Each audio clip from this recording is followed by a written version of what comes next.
I made this video because I have some ideas that I think will help all of you become better players.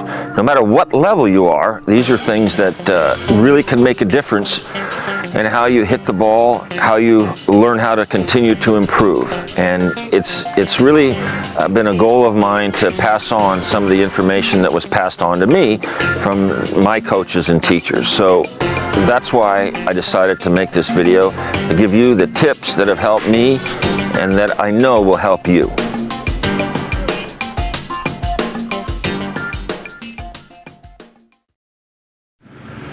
Before we go any further, I want to mention that there are a couple of key things that a lot of people don't realize. Tennis is basically a hands and feet game. And most of you probably know that the feet get you to the ball or get you in position. But a lot of you aren't really aware of where the hands fit in. In other words, some pros will tell you a real stiff wrist, no wrist at all. Well, when you watch the good players, they're using their hands. The fingers in the hands, there's a softness in the hands. So when you hit the ball, you want to think of the hands helping do the work. So that's really a key thing that we're going to stress throughout the video. Footwork and hands helping. To demonstrate the hands and how they work, basically as I drop the ball and hit it, the key points are going to be that my racket and my hands are moving together. So as I drop it and hit it, the hands do the work. In my method, basically, there are 4 key things you've got to remember. The ready position, number 1. Number 2, prepare early. Number 3, point of contact. Understanding where the proper point of contact could be or should be if you get ready in time. And then the follow-through and what happens with the follow-through. So those 4 points are all part of the way I teach for every shot. And if you can understand and get those 4 points coupled with the hands helping you and good footwork, your tennis game's going to improve. Here I show the point of contact being not in a good spot. This is going to be another one that's too far out in front where I reach and I'm off balance. But now I focus on the proper point of contact. Using the hands, that directs the ball. Here we have Philip working on the actual practicing of understanding the right point of contact. As he hits it, it's comfortable, he's balanced, and he makes a good shot. Here I'm working on not hitting the ball too early, like if I could just catch it and drop it. So I prepare, I get ready, and I wait, and then I make a good contact, and I follow through to my target. And you've really got to think about this because all of us have been told to reach to get that ball way early in front. Here I prepare, I wait, and an excellent point of contact, good follow through to the target. Again, on this particular shot, I'm going to really reach a little bit, but wait, and then I make a great shot because I didn't hit the ball way in front. Work on that.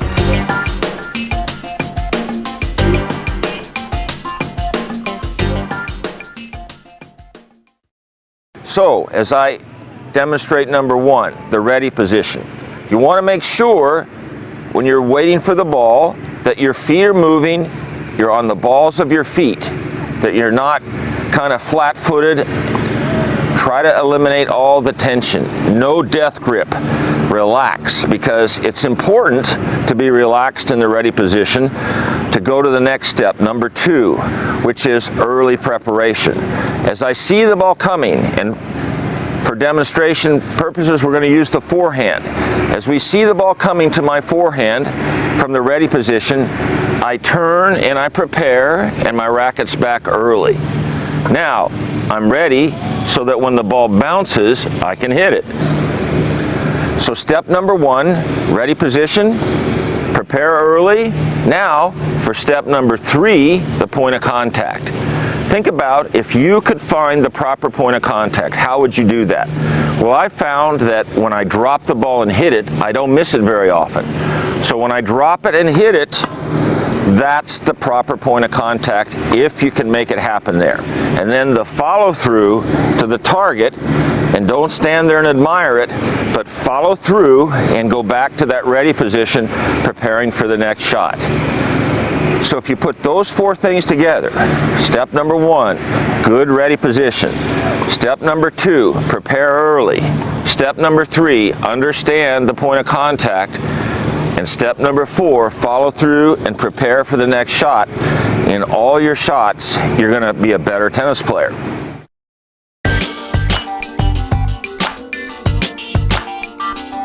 So, starting with the ground strokes. In all my years, I've learned there's no wrong way to hit a ball. There are lots of different ways. But you classify that as the style of the player. Whereas you watch Roger Federer, he's more of a continental, not continental, but conventional style player. Whereas you look at Nadal, he's more of a grinder type of player. And in the women's side, the Williams sisters are physical, very strong attacking games. All those players hit the ball differently in their style, but they all have the basics down. So that's what we're going to focus on in the clinic, in the camp, the basics. Starting with, and it may sound silly to you, but I think it's so important because everything starts with the ready position. The whole game starts there. So I see ready positions at tournaments and clubs, all different kinds. I see people bending over. I see people starting like this and starting like that. When you watch the pros, the ready position, their hands are up, the rackets are relaxed in their hands, and notice their feet. Their feet are moving. And that's the one thing that will help you move better is if when you're waiting for the ball, if you'd softly move your feet and get in the habit of being on your toes so that you can move to the shot rather than being flat-footed, rigid, and tight. So from the ready position, then the shot starts. And for the forehand, whether you take a loop or straight back or down and up, it doesn't really matter if the shot's effective. I happen to take a small C or a small loop on my forehand. So as I'm hitting the ball, my feet are moving, then I start the ready position, the take back, early preparation. That's the second thing that's most important in this sequence. Get the racket back early. And when the racket's back, your weight should be where your racket hand is. So many players have been taught as they play to do this. As they take the racket back, to step forward. Most of you heard that step into the ball a number of times, I'll bet. When you watch Federer, he pivots and turns, he doesn't step. You never see Roger Federer doing this. So if you do this, you're already off balance and your weight is forward. Now what are you going to do? You're either going to hit it down or you're going to do what most of us do when your weight's forward. You lift and it goes out. So try to keep from the early preparation, the racket and the hand back, your weight and balance level. Not leaning, not bending. And then if you can understand this part and get it, you're going to be a better player. I didn't know this until about 5 years ago. I didn't think about it as far as the point of contact. This is the most important thing that you can get out of this camp. Every shot has an optimum point of contact for you. How do you find that? Well, the simplest way to do that is drop a ball and hit it on the ground strokes. If I could catch a ball from Roger Federer, drop it and hit it, I think I could give him some serious trouble because I'm not going to miss when I place the ball in that perfect point of contact. Most of you have been told, hit the ball somewhere in front, right? We've all heard that, you know. And the closer you get to the net, the more out in front they tell you to hit it. Like the ends with the volleys, way out in front. Everybody's told, punch it way out there. Well, I think just the opposite. I picture catching every ball on a volley, catching the ball, throwing it up and hitting it, and I'll never miss that one either because notice when I hit it, I'm on balance. So how does this relate to you? Every shot that you hit, as you see the ball coming, if you think point of contact, okay, I'm going to get it here on the ground strokes, on the forehand, or on the backhand. How do you find it on the backhand? Just drop it, throw it up and hit it. If you throw it out here and you do that, that's uncomfortable. So you know that's not your spot. So on the backhand, it's here. So if you can get that concept, particularly on the run, you're going to make a lot more shots than you ever made. Don't force the follow through. That is happening so much today. I see so many pros teaching this. As the student hits the ball, then they're telling them, okay, keep on going all the way back to here. Now there's obviously some reason they tell you to do that, but to me, it seems like you're thinking more about the follow through than you are about hitting the ball. So when you hit the ball, think of to where you want it to go with your hand, your racket in hand doing the work, and then you prepare again, and then you're ready in the ready position. Also, if you finish behind your neck, it takes a second longer to come back to here.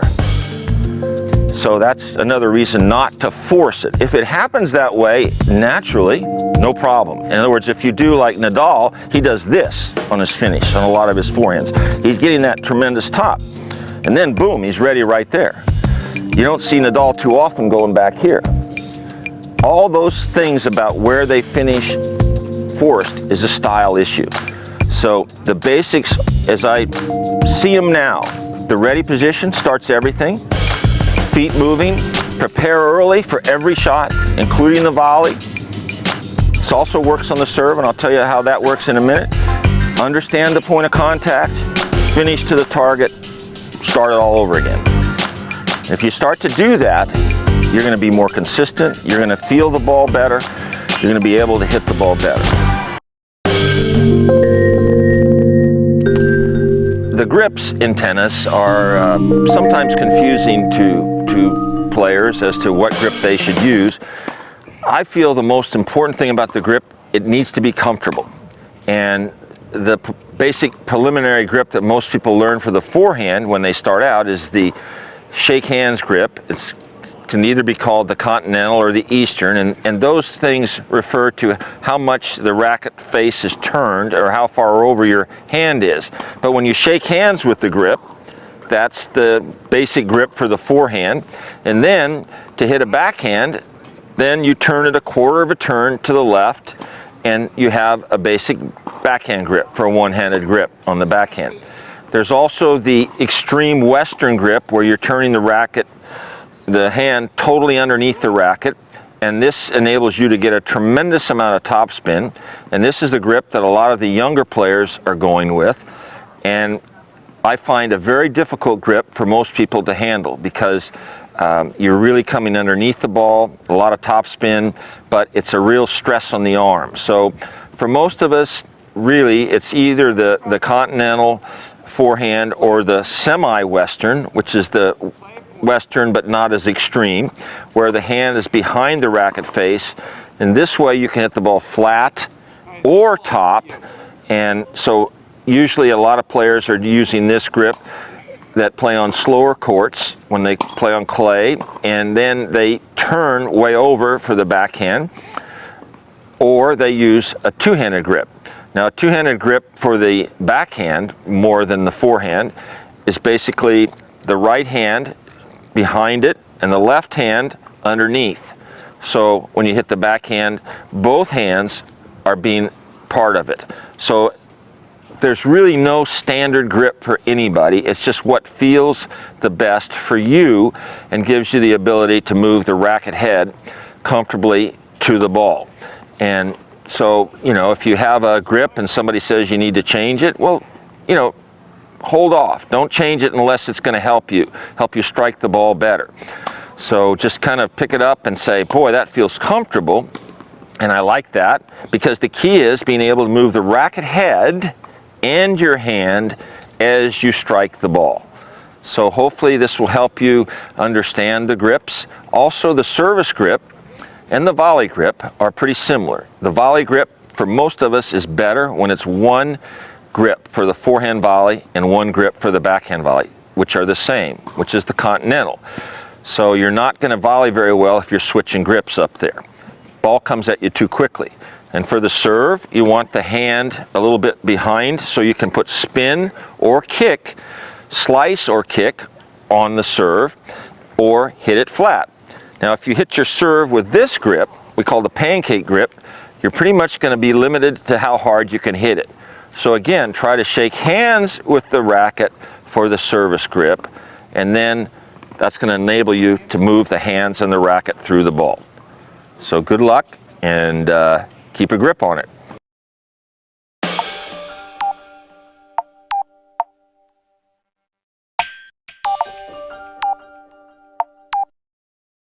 When we put the serve to the test, and we put the 4 key points: relaxed ready position, early preparation. The early preparation part is a smooth downswing. I like to stress to my students that the arms work together, but they're different styles. There's no set way that you have to do it. The point of contact is understanding where the most comfortable place is to strike the ball. The first serve might be the point of contact a little more in front, the second serve a little more behind or on top of the head to put the spin on. And step number 4 is the contact and the follow through, and then make sure you get ready, because too often we hit a good serve, we make good contact, we stand there and watch it, and then it's too late. So putting it all together as we get to the serve, hopefully a good serve here. I'm relaxed, I'm comfortable, I'm on balance. I'm going to go together, up together, point of contact, and then get ready. Let's do one more.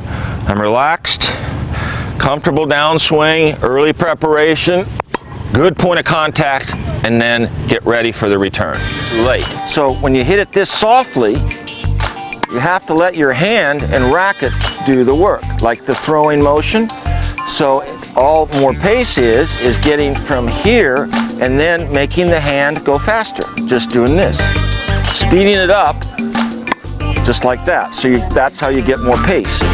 And always remember, you start, the ready position is important. You want to be balanced, you want to be relaxed. You don't want tension. You want to say, I don't give a darn if I get it in. Kind of like Sampras used to do that funny thing with his, he kind of do this with his hand, you know, if you ever saw him play, and he'd get up there and he'd go like this. That was to keep his wrist loose. You don't want a tight, locked arm, because then you end up doing this like you were doing on your overhead instead of letting that racket head go through. So from the ready position, you think of to the early preparation, which is here. I'm ready. Now, all I have to do is get the toss where I want it, the contact point right there, and I got it. And I follow through to the target. Now, the reason I missed that, you saw it, I think, that I hit the ball up here. That's a signal that I swung too soon. Every time you hit the ball at the top of the frame, ground stroke, volley, serve, up at the top, it means your swing was too quick. So I'm going to hold my swing just a second longer and a much better hit. So I had to think, okay, I don't want to swing quite as fast. So when I hold it, then I hit it in the center. Now, the different types of serves in the game, obviously flat, slice, and kick, all have different key elements that you need to understand. The flat serve, more of the power serve, is one where the racket face hits the ball a little square to the ball, and you're putting a lot of snap and a lot of pace to earn the point right off the serve. The second serve, you really need to do maybe a slice or a kick for safety, but you want that serve to have momentum, you want it to have pace, but also clear the net with some margin for error and have a serve that hits and moves so your opponent can't just beat up on it. So to be a complete player, you really need to have all those serves, the flat, the slice, and the kick.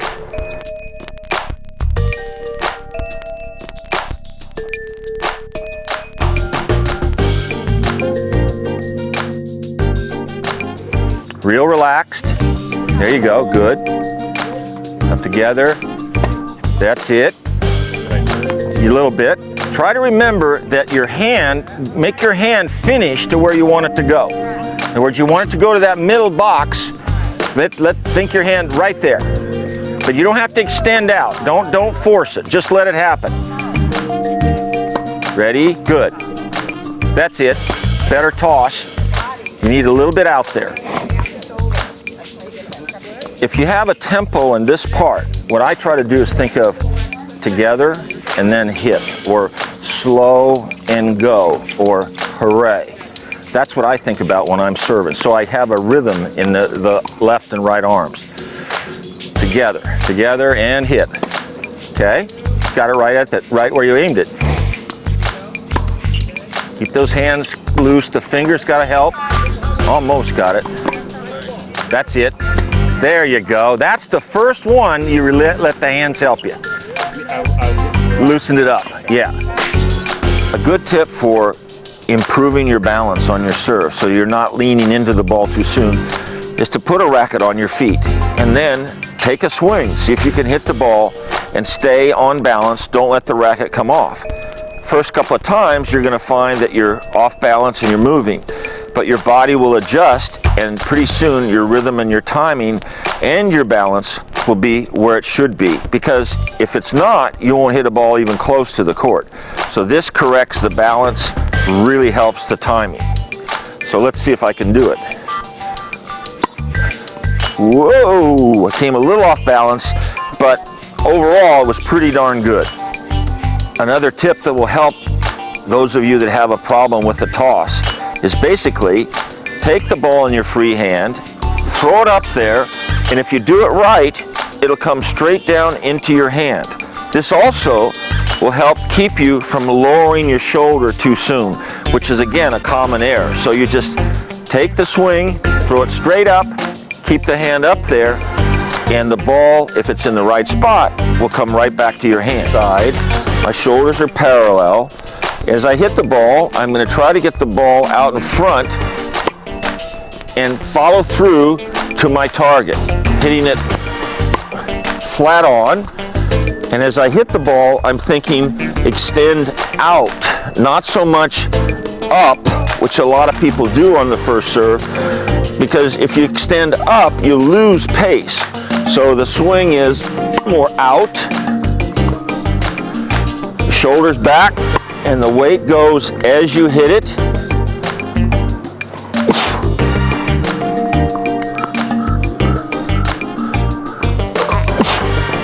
And that's the flat serve. On the slice serve, you're coming around the ball, cutting the ball with the outside of the ball. And as you hit it, the hands have to go together in the swing, keeping the weight and the balance back. And you're coming around the ball. Don't open up the shoulders too soon. That was a hell of a wide serve. Racket in front. Toss out. There I opened up too soon. Good slice. That's terrible. Slow and go. And you use the slice serve into the opponent's body or away from them. That's a great serve. Okay, on the kick serve, you want to make sure the toss lands a little behind you, almost so that if you let it drop, it would hit you, boom, on the head. And then as you hit the kick, you're coming over and out for the kick. The wrist is loose and comfortable, and you keep your shoulders up and you go out into the target area. So for the kick, it's over. You kind of tilt your shoulders back, and you have to throw the ball behind you. You cannot throw a kick serve, head a kick serve with a toss anywhere but behind you. And that was okay. And that was even better. And the loosest goose. The racket is loose, and there's the kick.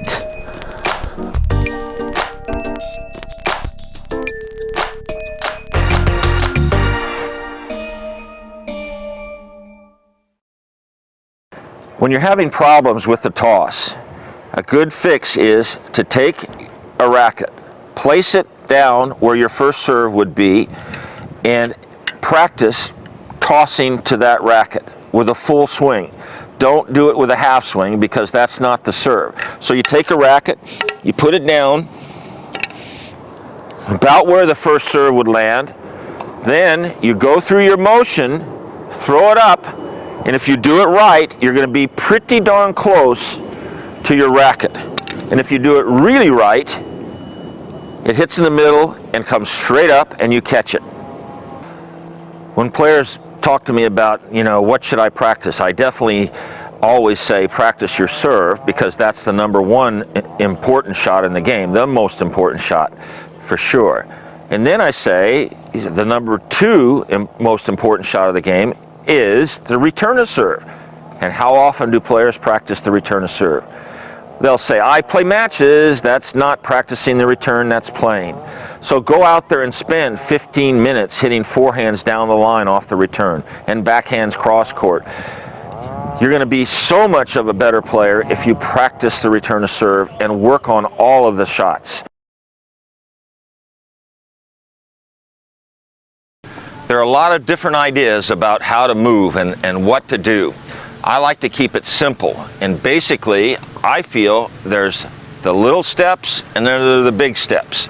So from the ready position, if your feet are moving, like in step number one, you're on balance to move and go to the ball.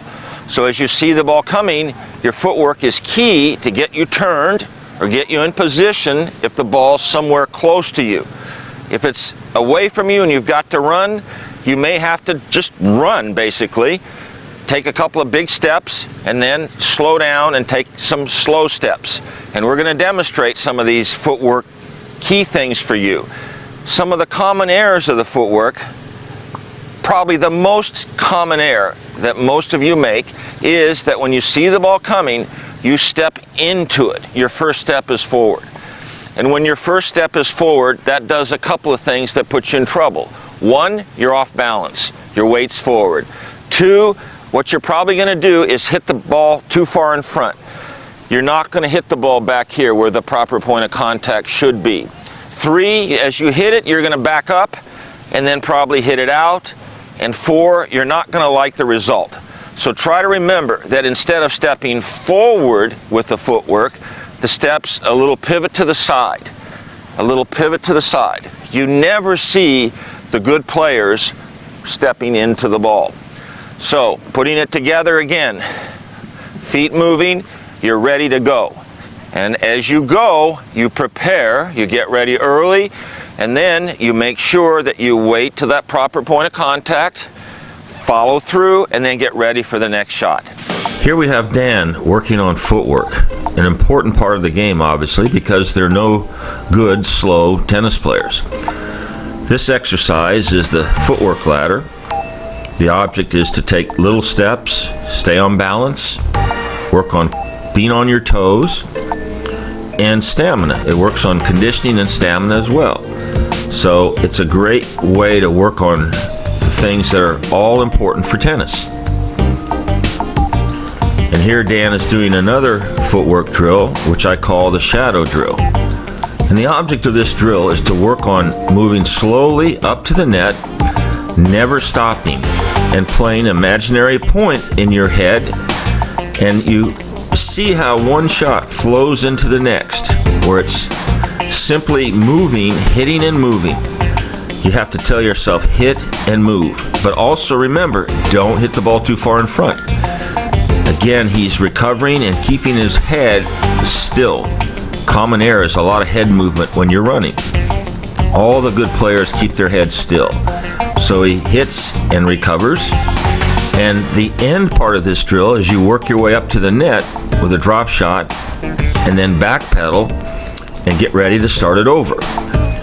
And here's a better view of Dan doing the footwork drill, the quick step and what we call the shadow, working on recovering.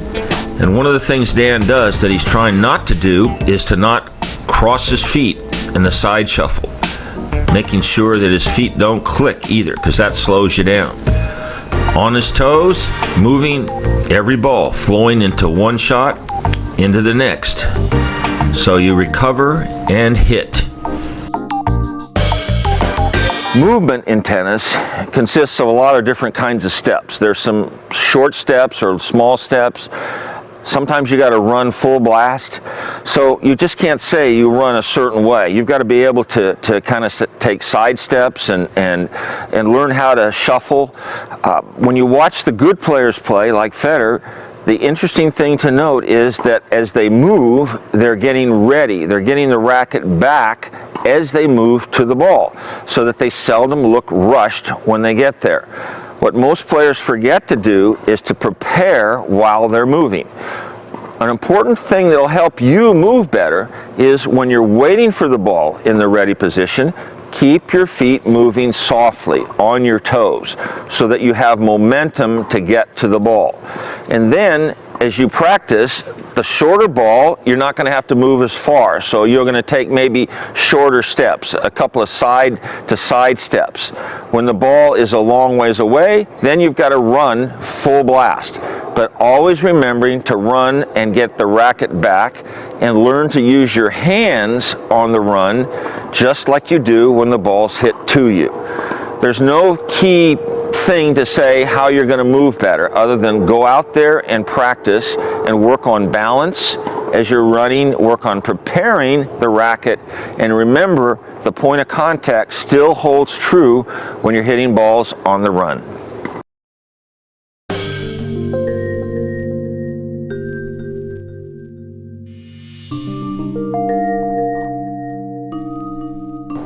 Often players fall into this trap too when they're playing and say they're playing really well. They tend to stand and admire their shot.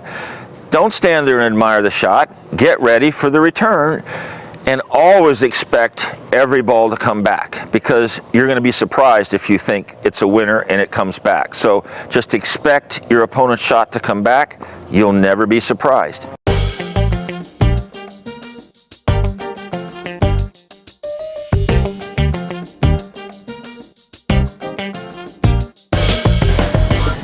As we go into the ground strokes, very important part of the game also, there are a lot of different ways to teach it, a lot of different styles that you'll see when you watch the pros. But the pros, even though they have different styles, all have the basics. The ready position, they're moving, they're in position. So for the forehand, what they do is they see the ball coming, they turn and they pivot. And they always, when they hit a good shot, have their weight controlled by their racket hand. You never see Roger Federer leaning into the ball like this. So for the forehand side, it's a pivot or a turn, balance, point of contact where we want to hit it if we can, and then again the follow through and then prepare for the next shot. The grips can change, that you can have all kinds of different grips. But for most of us, simple is better. Less is more. So when you see the ball coming, you turn, you prepare early, you don't rush the shot, and you let the hands do the work. And again, emphasizing how important it is not to admire your shot. Get ready for the next one. For the backhand, whether it's a two-handed or a one-handed backhand, same thing. Feet are moving. As the ball comes, it's a pivot, it's a turn. Head up, balanced, and then the point of contact. That would be on the backhand side where you could catch the ball and drop it and hit it. You're going to make most of those shots. And then the follow through and prepare for the next shot. Two-handed backhand, same thing, balance. And again, you never saw any of the great two-handers leaning into the court like this before they hit the ball. Always remember, keep your head still, track the ball with your eyes. Don't let your head drop, because that puts you off balance right from the start. So there are ground strokes for high balls and low balls, there's slice, there's topspin. Again, it's all done with the hands, not the body. So to emphasize the key points, again, step number one, a proper ready position. Early preparation for the ball, balance, point of contact, boom, hit it, and then you're ready. And those are the key things you want to remember for every ground stroke. When I'm working on my game, which I do a lot, I try to remember the basic things that I want you to do. From the right ready position, I get ready early so I can wait for it. And I think about the point of contact, and then the finish, out, and then back to the ready position. Ready, point of contact, finish out, get ready again, don't stand there and admire it. Get ready, racket back early, and using the hands to do everything. The hands make the racket work. Okay. Now for the two-handed backhand, I want to make sure that I start with the right ready position, get the racket back early, and that I wait. Hands are back, racket's back. Don't hit it too soon, and let the hands do the work. On a two-hander, you can also hit some with a little less hands, a little firmer at contact. So you get ready early and you wait, racket back, and follow through, and then get ready again. Ready. All right. Two of the most difficult shots for ground strokes are high balls, forehand and backhand. The keys on these shots are, again, get ready early, wait for the ball, and make sure your point of contact is not too far in front. On this particular shot, you have a little more of a compact finish. Your goal is not to hit a winner, but to keep it in play, put the ball where you want it to go. So, ready position, back early, point of contact, shorter finish. Hands up, balance, shorter finish, and that's a great one.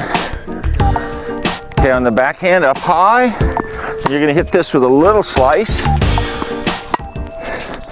and a shorter finish, out to where you want it to go, ready early, and a compact finish. For a two-handed player, the high balls are also difficult.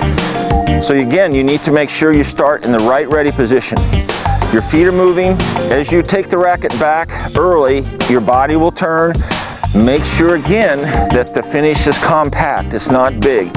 And the follow through out to where you want the ball to go, and then don't watch it, get ready.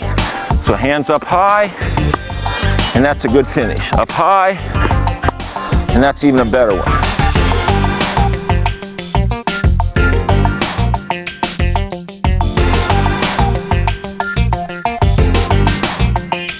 One of the tips that I've learned through experience of playing badly is how to correct some of my mistakes. And a simple tip that'll help you on the forehand side is basically put your free hand on the opposite side of your forehand, and then as you go to hit the ball, just let the hands and the racket do the work as you hit. Obviously you got to move, get in position, but you want to make sure that you're again not reaching. And this tip also controls your balance. So with a hand on the hip, you're unable to really step too far into the ball. So it sort of looks like this. When the ball comes, you just take the racket back, wait, and hit it. Now notice that all that's moving is the hand. And again, it's a great tip for the ground stroke forehand, also for the return of serve. So just the hand on the hip, and you'll be amazed how your body starts to adjust, and then you take the hand off, and then you've got a good shot. And if you're having trouble on the backhand, you put your free hand on your hitting shoulder, again, to work on keeping your balance where it should be, also so you don't reach for the ball. And you hit 3 or 4, maybe 6. By the 6th one, you're going to be balanced and not swinging as hard and having a lot more feel. So put your hand here on the shoulder, the racket back, and just straight through it. Or you can put your hand on your chest as well. And the object is not to reach like I just did. And when the ball comes faster, it's even easier to do it. So again, A lot of people don't realize that balance and letting the hand do the work is important. Now I'm starting to get the balance and feel. So I go with my two hands and it keeps my balance where it should be. So practice this, it'll help.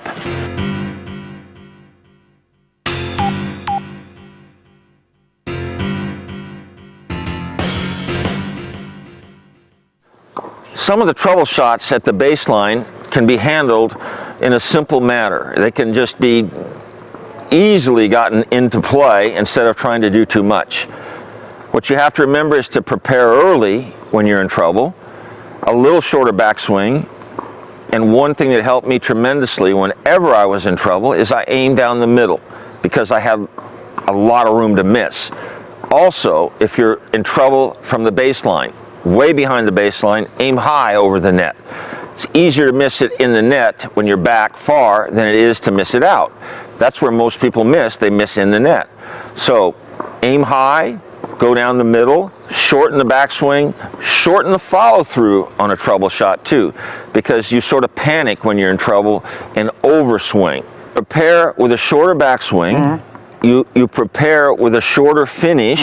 You aim down the middle. And you control the finish. So in other words, what happens is that when we're in trouble, we don't realize it, and we end up taking a huge swing because we panic. And obviously, you're not going to do much but get it over the net instead of trying to hit a great shot. And that's what most people do, is they try to hit too big a ball or too good a shot when they're in trouble. The key is get it in, and then I would have a chance to miss it. So I want you over there hitting some of these that I put you in trouble with. And a high backhand. Now, don't back up on this, because take it before it gets at the top. Right about at there, on the rise. Good. That's going to bounce a little higher. Good. Now, one right at you. Shorten the finish.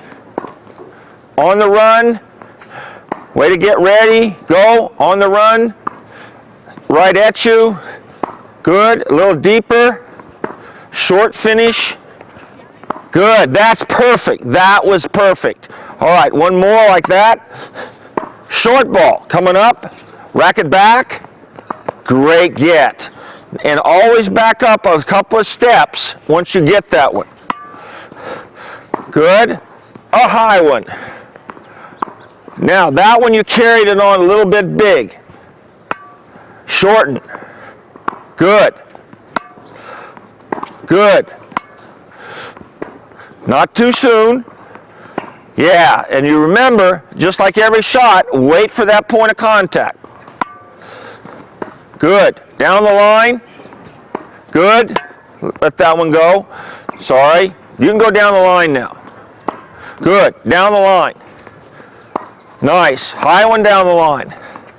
Short ball on the backhand. Come on, ready? Nice. That's the way to get the hands back.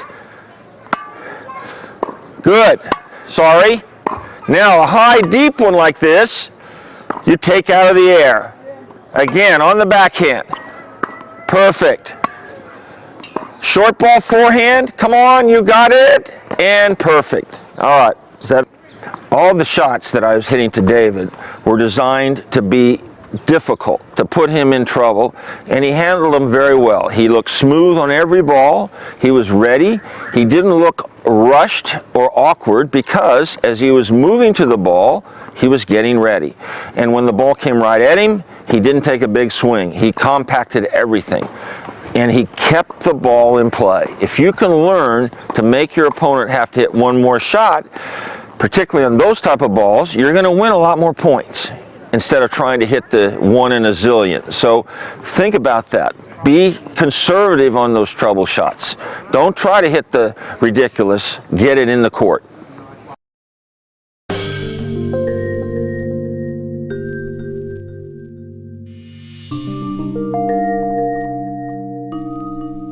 The return of serve is the second most important shot in the game. And if you have an effective return of serve, you're going to be a tough player to beat. It's the shot that most of you don't practice enough. We'll show you how to practice the return in a little bit. But we want to talk about the 4 key points again. The ready position. You're relaxed, your feet are moving, you're comfortable, you're not tense. Your head is up. Then as you see which side the serve is coming to, you prepare, you get the racket back. Then probably the most difficult thing is to wait long enough so that ball will get to the comfortable point of contact. Most return servers that miss, they get ready late, they panic, and they hit the ball too soon.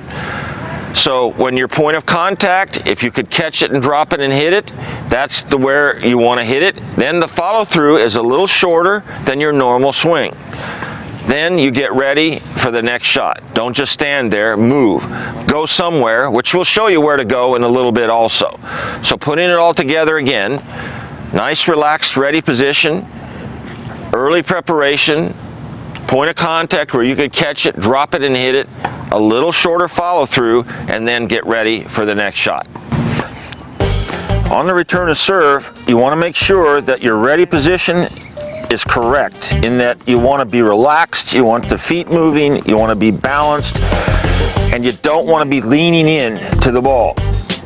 Remember also that you don't want to step into the ball, because on the serve, it's usually coming at you pretty fast. So the harder the serve, the more important it is not to step into the ball. Let that hard serve come to you. So as you're concentrating on the return, make sure that you prepare early, that you get ready and wait for it, that point of contact where you drop it and hit it, and then a simple finish. And on the backhand side, the same thing. You turn, you get the shoulders turned by taking the racket back. Think of the point of contact, not out here, but right about there, and then you hit it. So let's see if I can do any returns here. So I see the ball coming, I wait, and I hit it perfectly. That was a good return. And that was a perfect return. Now on a high kicker, you're going to chip it. You're going to block it and not hit it early. So you're getting ready, and just a little block. Ready, and wait. That's the way you handle a high kicking ball. Early preparation, don't hit it too soon, short compact swing. If you're not sure where to go down the middle. You're never going to be wrong on that return down the middle. So those are the keys to remember. Good luck, practice the return. On the return to serve, you first have to kind of get an understanding of your opponent's serve, what kind of pace and what kind of spin, because that dictates where you stand. But always make sure your shoulders and your ready position are aligned to the server so that you're not parallel with the sideline. Feet are moving in the ready position too. Again, it's a little shorter backswing than a normal ground stroke, and it's more of a shorter type finish. But the key point on the return of serve is to make sure that you don't hit the ball too soon, that you don't hit the ball too far in front. There are all kinds of types of returns. There's the chip and charge, there's the drive, there's the slice. But the basic concepts are same as everything. Ready position, early, wait for it, don't have a huge finish, and don't stand there and admire it. Move, go somewhere, and if it's a tough serve, very difficult pace, aim for the middle. So let's see if I can hit a few returns and show you what I want you to try to do. That was pretty good. Feet moving.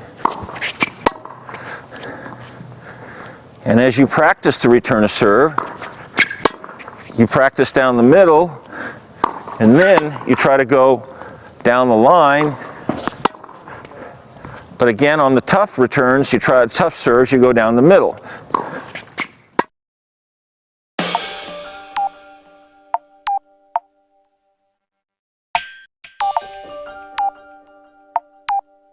The transition game is when you're moving into the net. Sometimes you do it on your terms, and sometimes your opponent brings you in. And the key points again are that you prepare as you're coming in, that you don't hit the ball too soon, that you think placement transition-wise rather than power, and then you think that the shot is going to set up the volley. You're not going to try to hit winners. That's where most of you make the mistakes. You try to hit too big a shot. Also, transition game when you're approaching. Don't be kind of compartmentalized into only going down the line. I can only approach down the line. I've heard that so many times. You need to be able to approach cross court, down the middle, down the line, and really, depending on where your opponent is, think of this simple thing. Hit it where they're not, and you're going to win a lot of points.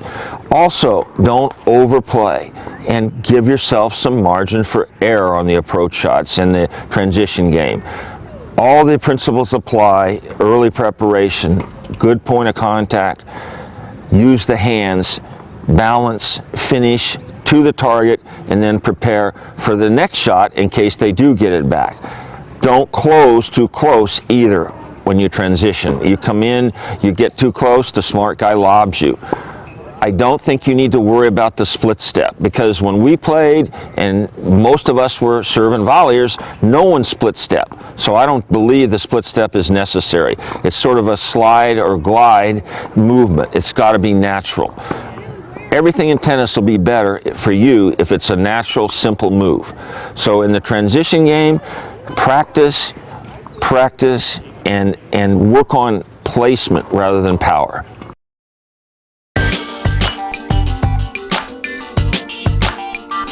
The transition game basically is when you move up. You may move up for a short ball or a drop shot, and all the principles that we've talked about, the 4 principles that are going to make you a better player, apply here as well. From the ready position, you anticipate or you see that ball going short, the racket goes back early, and then you move with the racket back up to the ball. Common mistake that most of us make is on a short ball or an approach shot, you end up hitting the ball too far in front. You panic. What we want you to think about is getting ready early, moving up to the ball, and making that point of contact where if you moved up to the ball, the short ball, you could just drop it and hit it, and you're going to have a much better shot. One important factor that I believe is critical to handling the approach shots and the moving up part of the game. The closer you get to the net, the shorter or more compact your follow-through is going to be. So when you see the good players occasionally making a huge roundhouse swing on a short ball or approach shot, they may make some, but that's the shot that most of us see on television that's missed a lot because the follow-through is too big. So putting it all together, forehand or backhand, early preparation, moving up, the point of contact where you could drop it and hit it, a little less of a follow-through, and that follow-through carries you on in to make your volley. You ready? Yeah. All right, here we go. Backhand will be the backhand. Good. Terrible feed. Good. Good, nice. Okay, back up, do it again. Now, when you do this kind of practice drill, make sure that when you come in, you always backpedal rather than turn your back and run. And the reason for that is, well, you've probably already figured it out. Right, all right, here we go. Come on in. Good. Nice. Good volley. Ready? Okay. All right, back up. Go ahead and move that one though first. I don't want you to step on that in case I get you over there. Okay, hit the approach over here this time. Good. I'm sorry, that was in the sun. Nice volley. Back up. Hit the backhand cross court. That's good.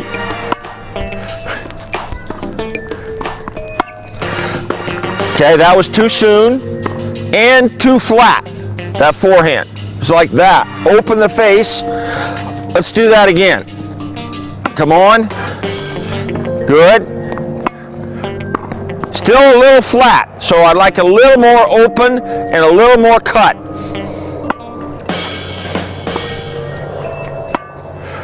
That's better. That's the shot. Nice.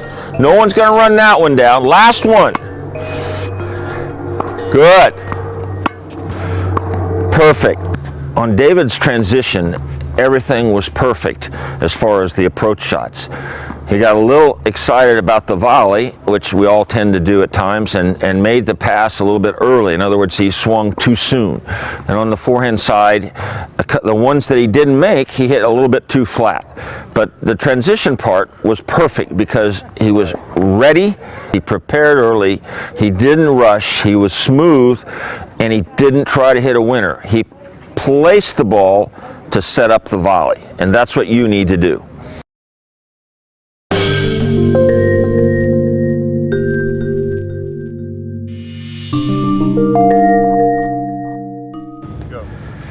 Now that you've moved up to the net to make the volley, how far in do you go? How close to the net? Well, it depends on the shot that's coming at you, but for most shots, you're going to be better served to be about a third of the way in from the service line. The closer you get to the net, the easier you are to hit a lob over, and the less time you have to see the ball coming. So then you end up having to make a quick, hurried swing. So you want time up here. You want to be ready and waiting for that ball when it gets there. So from the ready position, as you see the ball coming, you do not take a step to it.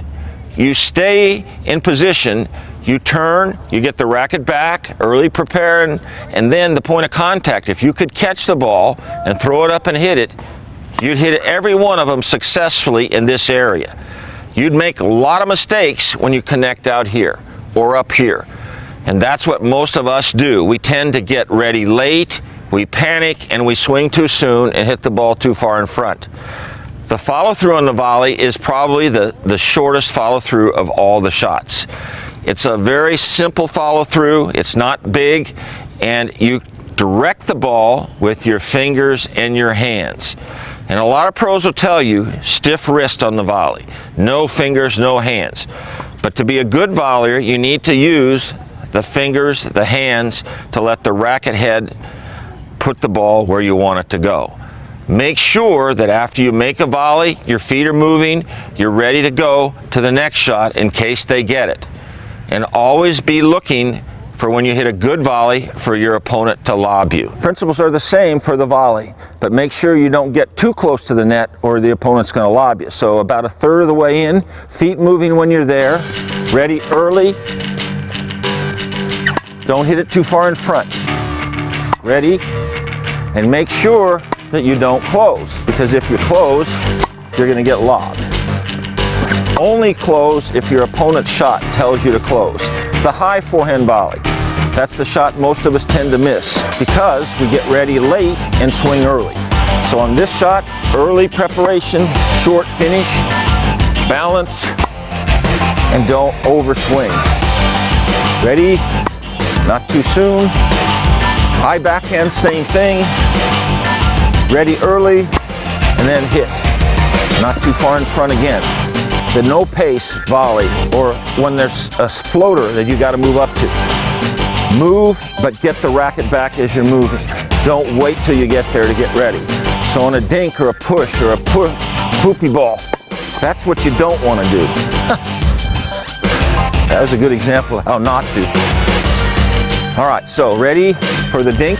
I'm moving up, and I didn't hit it too soon. Once you get this close to the net, don't stay there, back up, because your opponent's going to do something and probably either lob or try to hit it hard. When the ball's coming right at you, you can defend by putting the racket in this position. You can take a step backwards and away from it for the forehand, or a step backwards and away for the backhand. Feet are moving right at me, step back, or right at me. There's the shot. Now in this shot, you don't try to do too much, but get it over. And the middle is a very safe place to hit the ball. All trouble shots should go down the middle. Here Debbie's working on the volley. The key points again, good ready position, prepare early, short finish after a follow through that's not way in front, and recover for the next shot. All these elements are important on both sides forehand and backhand. Here the backhand volley, Debbie works on again early preparation, not reaching, and when she gets a high one, she makes sure she doesn't panic and reach.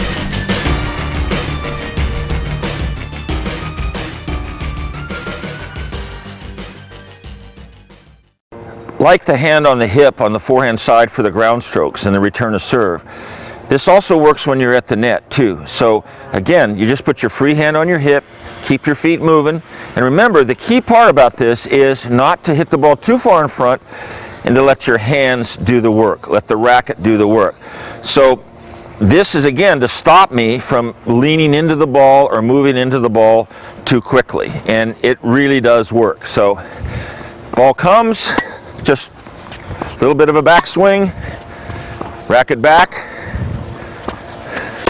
That I hit too soon. That one was better. Ready and hit. Also for a high one, it makes you wait as well because you have a tendency to do this on a high one, to go down. So now I got the balance as I hit, and it works for the forehand volley as well. On the backhand side at the net, when you're having problems, take the free hand, put it on the shoulder or on the upper part of the body, the chest area, and again, this will correct the balance issue. Try to remember again to use the fingers and hands and the racket head, and don't strike the ball too quickly. So let's see if it helps. Much better. Notice that I can't step in when I'm doing this. I step across, but not forward. This gives me more time and I get the balance. So now I go to both hands and my balance is much better and I'm happy with the result. If you're one of the few players that has been taught to follow the ball to the strings, and as the ball comes you move your head down here, you're really taking your eye off the ball. What the really great volleyers all do is they keep their head still, track the ball with their eyes. To correct that problem, I've actually done this. I put my hand on the top of my head.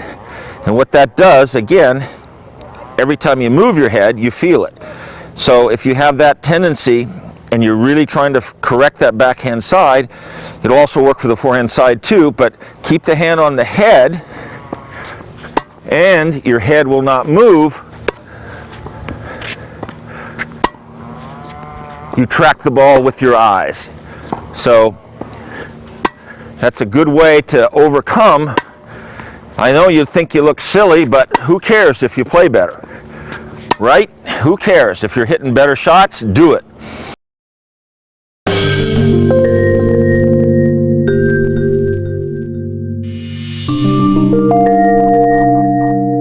Of course, now we're going to show you the overhead, very similar to the serve, but it's about a half serve or a three-quarter serve. In other words, you don't have such a full swing, and it happens when you're at the net and you're not going to let that ball drop. So it's the smash or the big shot in doubles, and it's the killer shot in singles. So the key things, again, all apply. You have to get ready early. You got to make sure you understand the proper point of contact that's not too far in front or too far behind.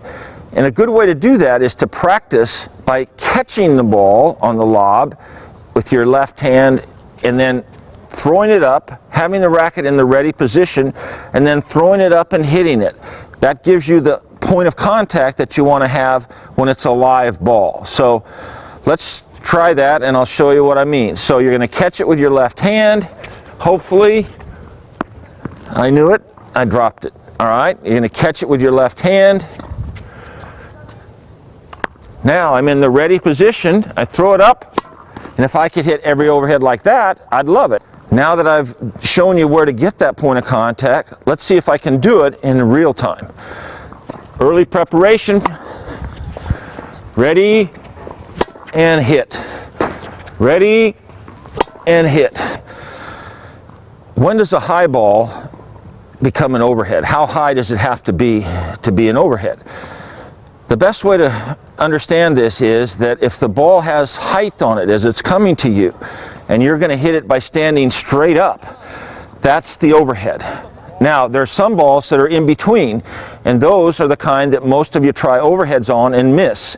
So anything that's sort of in between and you're not quite sure of, hit the high forehand volley or the high backhand volley so that you don't make a mistake, because if you try to hit that ball that's in between, it's basically too low and you're going to come straight down on it and make a mistake. So it's an in-betweener. That's the shot that you got to be careful about on the overhead.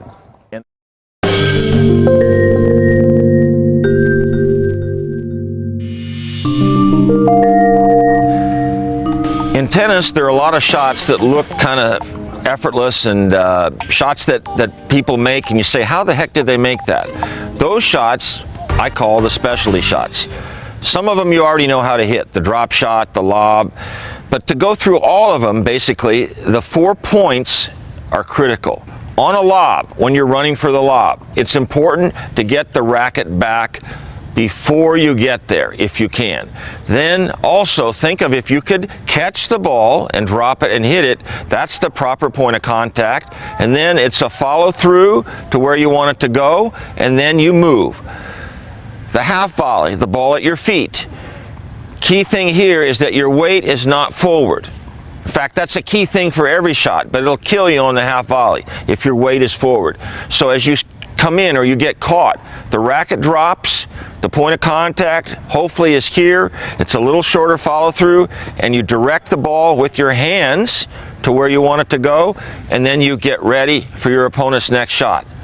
The drop volley, basically catch it, throw it up, a little bit of underspin, and just practice that drop volley slightly over the net. Again, you're not leaning forward, your weight is back. The point of contact perfectly right here, and then you hit it. The drop shot, the same principles. Early preparation, racket back. Don't drop shot from way out in front. You're not going to have a good drop shot. Learn to drop shot where you could catch the ball, again, drop it and hit it. And again, these are all the specialty shots or touch shots. And for all these shots, you have to have the hands helping you. You can't have touch if you have iron hands here. They have to be soft and flexible so you can hit the ball deep or short without doing it all with your body. Here I'm working on two of the touch shots, the drop volley and the drop shot. The drop volley requires soft hands as well. You can't have an iron grip. You've got to be relaxed. You've got to use underspin. And they work better on balls that are waist high or a little bit lower. They really are not a good shot to try on a high ball, shoulder high ball or higher. So I use early preparation, and I work on the backhand as well as the forehand every time I practice these. Again, the keys are to prepare early. On a low ball, much easier to hit this shot, and I get ready and make a nice drop volley. Here I'm working on the drop shot, and remember, never try the drop shot from way behind the baseline. Always be at least on the baseline or right near it when you try the drop shot. That gives your opponent way too much time if you're way behind the baseline. So always be inside. You're using underspin here, again, and you're using your hands. On the backhand side, underspin, prepare early, making sure that you do not reach, you wait.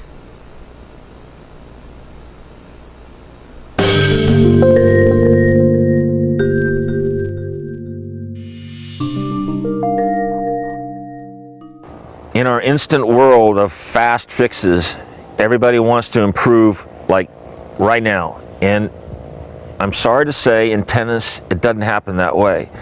It takes time.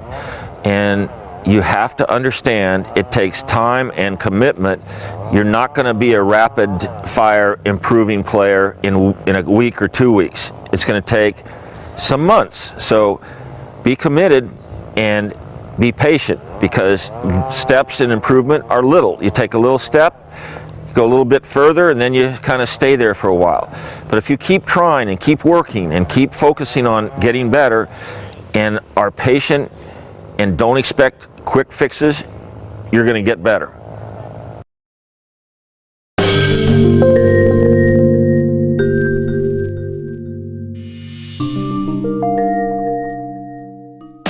for the lob, or the shot when you're on the run and you're going to get that ball up there to buy some time, the principles are again the same. You're in the right ready position. Your feet are moving. You prepare on the run. You don't wait till you get to the ball. And it's a hand shot, the fingers in the hands. And you're going to lift the ball with your hands, not with your body. Finish the shot and recover. Go back to the middle of the court. And the only way to be a good person that can lob well is to practice the lob. So I'm going to make sure I'm ready early, racket back, and then that's a darn good lob. Racket back early, don't hit it too soon. Excellent lob. Make sure you can get the ball up. Practice this in practice and it'll work in a match. Ball up, good. Ready early, point of contact, soft hands. Two-handed lob, same thing. Up early and get some height on that ball. That makes it harder for your opponent's overhead if you can lob that ball way up there.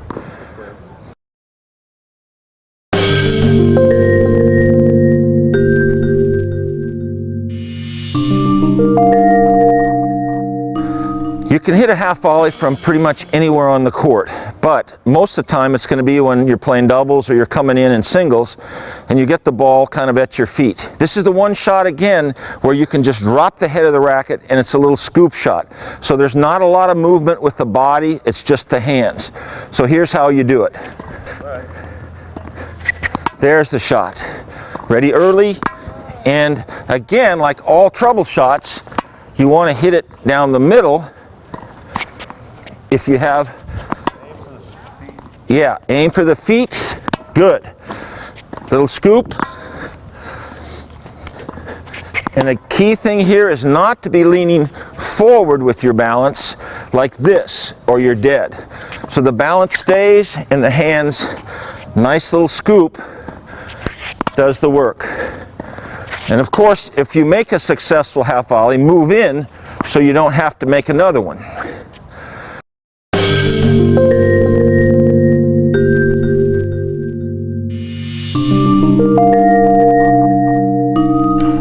Practicing is probably the task that most players don't like so much. They hate to do it. They don't know how to practice particularly well. And often players practice on their strengths. They don't practice on their weaknesses. So pick out the weak spots in your game and make a commitment to work on these, maybe for 2 weeks, 3 weeks, whatever. But practice the weaknesses will help strengthen that part of your game and make you a better player.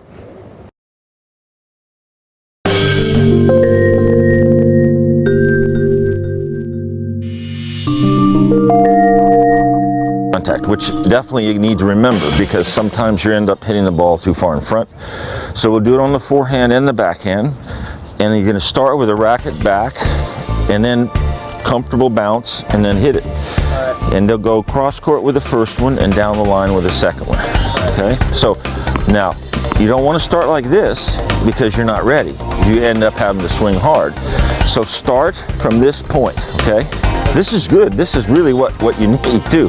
All right, so start with the back. All right, now bounce it. There you go. Again, racket back when you start. Okay, now that one, you were only here. So get it all the way back. Back. Okay. Remember, nice smooth finish. Racket back. Okay, now bounce it a little higher this time. Ready, balanced. Okay, now that was a little higher and you end up backing up. Instead of bouncing like that, just throw it up. Like that gives you a little more time. So just lift it, yeah, just kind of out. Ready? Okay, and you can keep your feet moving too while you do this. It's a little uncomfortable if you're standing still. Ready? Up, moving. Good. Pick a spot over there where you're going to hit it to. All right, racket back. Ready? Okay. Now hit one a little flatter this time. Ready? Okay, now this one really flat with very little top. Okay, racket back. That's the killer forehand right there. All right, one more. Ready?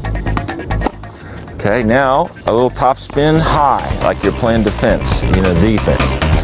Deep, that's it, good. Excellent shot, another one like that. Good, okay. Now we're gonna switch to the backhand side, so it's gonna start when you take it back, you're gonna throw it up, back, and then hit it, okay? Go down the middle, right at the start. Ready? Perfect. And again, we're focusing on the point of contact. That's great. Great finish, great follow through. Got ready early, waited, point of contact. Absolutely a great backhand right there. Ready? Okay, a little bit further away than you wanted, but you adjusted. Ready? Good. Now hit one a little less top. Nice. And a slice now. There's the slice. Now don't let your shoulders dip. Steady. Okay, don't lean. You're leaning a little bit. Remember, the shoulder stays still and the body stays still as you hit it. Okay, ready? Okay, one more. Great, that's it. So you've gotten all the shots down that you're going to hit in the baseline. And you focused on the point of contact, which is what you've got to remember when you're hitting an actual match. So let's hit some balls that are, from the ball machine to give you a little more footwork and a little more work altogether.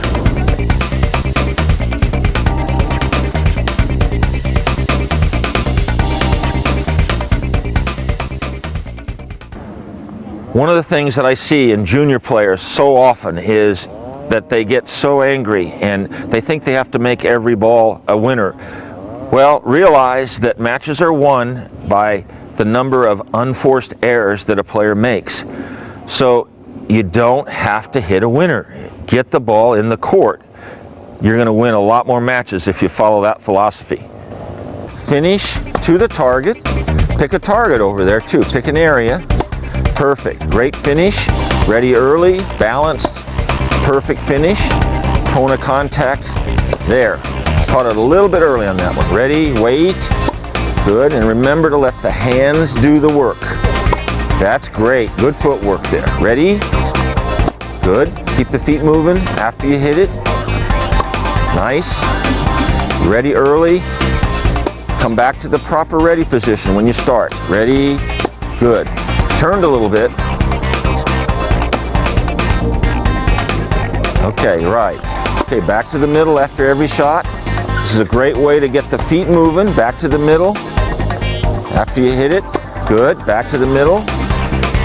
Back it back. Okay, don't lean. That's the killer when you lean. Don't hit it too soon. Wait. Now on that high one, you want to shorten the finish a little. Don't have that big finish on the high one. Shorter. That's a good miss. Ready?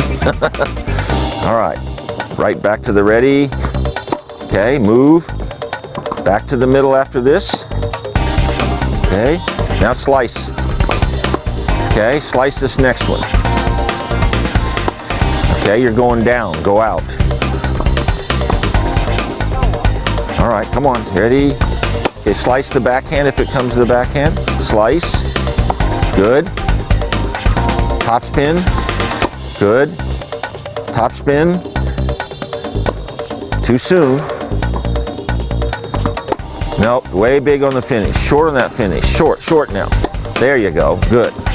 Slice. Just use your hands though, not the body. Good. Slice. That's it. Top spin. Okay, slice down the line. Okay, good. Ready? Nice. Every one, you come back to the ready position after you hit it. Balanced. Good. Ready. Nice. Great forehand. That's it. And remember, the hands do the work on that backhand. Let the hands help you. Smooth. And don't step with that right foot this next backhand. Just get the feet in position and stay steady. Okay. Little steps. See, you're a little off balance on that one. Just make sure you're on balance. Remember how you were when you bounced it and hit it. That's the same feel you want to have. Like you bounced it and you hit it perfect. Nice. Good. Ready. Smooth. Great. A shorter finish on the slice. You're carrying it a little bit. There, just like that. Next backhand the same way. Hit this one short. Good. Ready? Okay, drop shot on this backhand. Not a backhand. Drop shot the next backhand. Ready? Drop shot. Excellent. Much better balance. Drop shot. That's it. Nice. Drop shot again. Drop shot. That's not a drop shot. Good. Drop shot on this forehand. And that's why you don't drop shot from behind the service line, the baseline. Ready? That's better. Keep your head still though on that forehand. On the forehand, your head's moving. Steady. That's better. Good. You kept the head still. Ready? Good. Perfect. Nice. All right. Drill it. Sorry, I didn't give you enough notice. Okay, drill this one. Come on, drill it. Again, drill it. Beauty. Drill it. Okay, that's a tough one, that inside out. Good. Okay, match point, the finals of Wimbledon. Ready? And the new Wimbledon champion. Nice shot.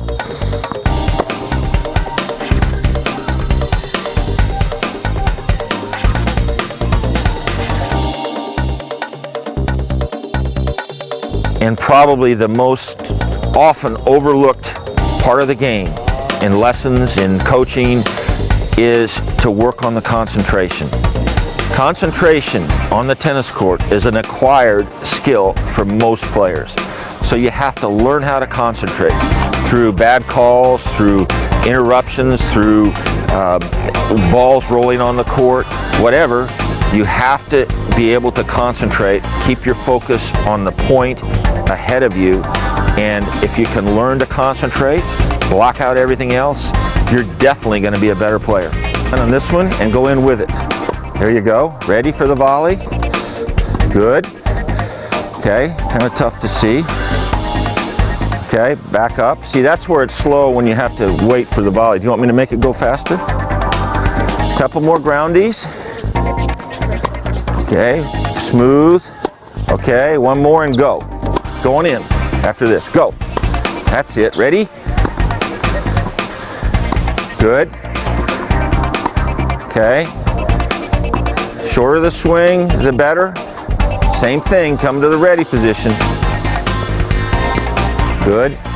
Okay, backing up. This is the old shadow drill. Ready? Good. That's it. Nice. Okay, last one where you're going to have to go in, and then I'll try to do it. Nice. Ready? Tough one. Think fast. Good. Okay, and you can switch after this. Okay, ready? Oh, nice balance.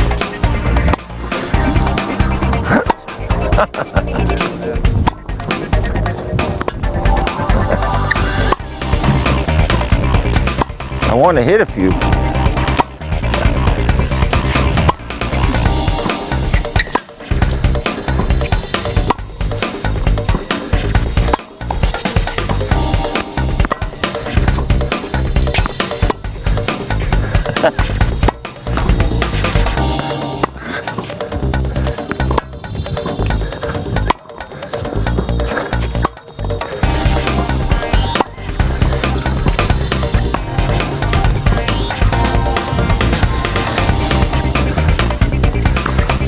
Playlet, sorry. That point was 50-50 there, so nobody had the edge.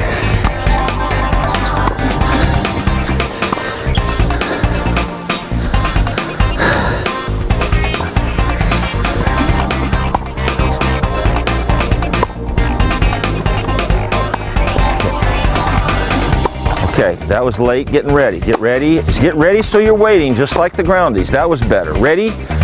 Get that racket back quicker. Back. Hard to see, but nice. That's better. Ready? Nice, you waited. Ready? Okay, the racket's not prepared quick enough on the forehand. It is on the backhand though. Ready? One more. Good.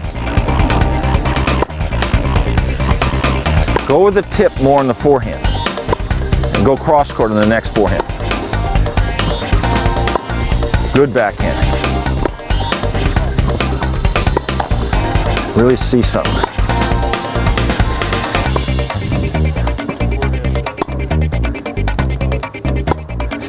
Try to get that foot across on the forehand. Right foot, left foot, I mean.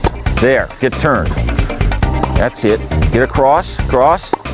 Good. Good footwork. Backhand's beautiful. Got to get the forehand looking like the backhand though. Cross court, nice. Okay, back to the forehand, hit it, cross. Good, head still, good. Okay. Okay, so you want to try to be ready sooner on that forehand side, so you're actually waiting. You wait on the backhand, but on the forehand, it's like this. This is catching up. So what? You're kind of going, and then you hit it. So all forehands. Better. Should be a forehand. So I'm actually got time, whereas you're kind of right as you hit it. Whereas every backhand, you've got a second to do that. Forehand, you're not. Do you know what I mean? Because it's back and then you hit it, and that makes it harder. So just go more here and there. That's too soon, but okay, your turn. Huh? See how you waited on that backhand. Maybe shorten the backswing up on the forehand. Just shorten it just about a third. Huh? That's better. Shorten it a third like that. That's it. Now you waited. That's it. Ready? Wait. Do you feel the difference? Boy, we'll be able to show you the difference. Ready? Good. So you're just taking it too far back. Perfect. Nice. Now you're cooking. Good. Look at that. Who is that guy? There's the bigger one. Shorter on that forehand. Don't get big. Short. Nice. Good. Too soon. Short. Doesn't that feel better? I now see what you were doing, but that's too big on that one. Keep it simple. Yeah, short. There. Short. Good.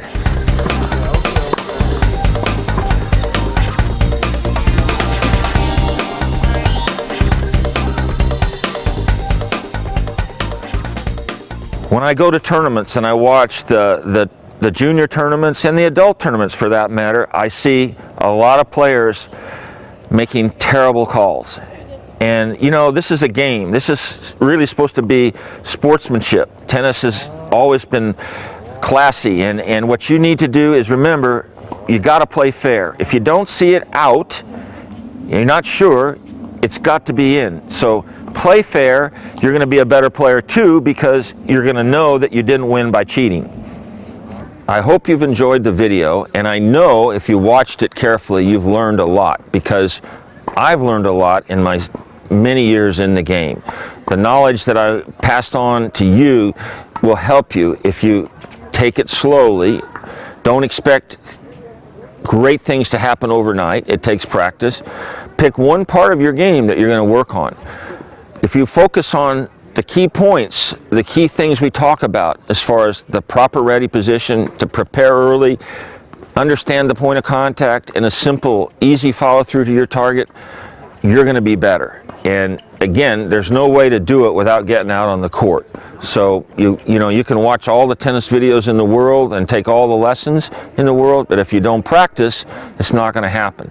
Play tournaments too. That's the other way to improve your game, by playing in competition. And when you play in competition, remember, it's okay to miss a ball. It's okay to say nice shot.